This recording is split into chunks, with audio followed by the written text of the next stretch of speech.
நண்பர்கள் அனைவருக்கும் வணக்கம். இன்னைக்கு நம்ம இந்த வீடியோல கூகுளில் இந்த 5 விஷயங்களை தேடக்கூடாது, மீறி தேடினால் சிறை செல்ல நேரிடும் என்ற தகவல் வெளியாகிருக்கு. ஸோ அந்த 5 விஷயங்கள் என்னென்ன அப்படிங்கறத இப்ப நம்ம பார்த்துடலாம். அரசாங்க வழிகாட்டுதலின்படி கூகுளில் சில விஷயங்களை தேடுவது முற்றிலும் தடை செய்யப்பட்டுள்ளது. அதையும் மீறி தேடினால் சிறைக்கு செல்வது உறுதி.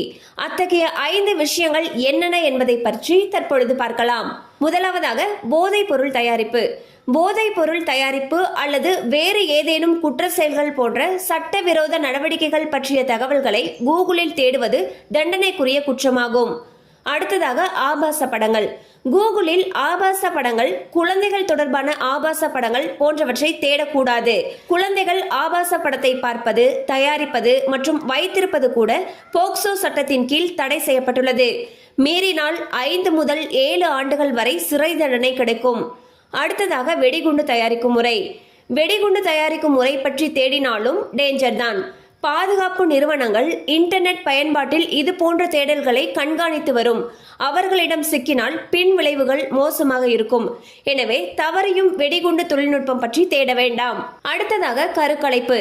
மருத்துவரின் முறையான அனுமதி இல்லாமல் கருக்கலைப்பு செய்வது இந்தியாவில் தடை செய்யப்பட்டுள்ளது.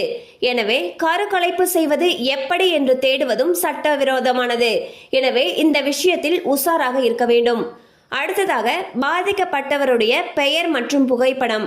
உச்சநீதிமன்றத்தின் உத்தரவுப்படி பாலியல் வன்கொடுமைக்கு ஆளானவருடைய உண்மையான பெயர், முகவரி, புகைப்படம் ஆகியவற்றை பொது வெளியில் வெளியிடக்கூடாது. அதே போல பாதிக்கப்பட்டவர்களுடைய குடும்பத்தினர் பற்றிய தகவல்களையும் வெளியிடக்கூடாது. ஸோ இந்த 5 விஷயங்களை நம்ம தேடுறோம் அப்படிங்கிற பட்சத்தில் சிறை செல்ல நேரிடும்னு சொல்லி எச்சரிக்கை விடுத்திருக்காங்க. ஸோ ரொம்பவே நீங்கள் கூகுளில் பயன்படுத்தும் போது கவனமாக இருக்க வேண்டும். கண்டிப்பாக அந்த அப்டேட் உங்களுக்கு பயனுள்ளதாக இருந்திருக்கும் நம்புகிறோம். மேலும் இது போல் அப்டேட்ஸ் உங்களை உடனே ரீச் ஆகணும்னு நினச்சிங்கன்னா நம்ம சேனலோட தொடர்ந்து இணைந்திருங்கள். தேங்க்யூ ஃபார் வாட்சிங்.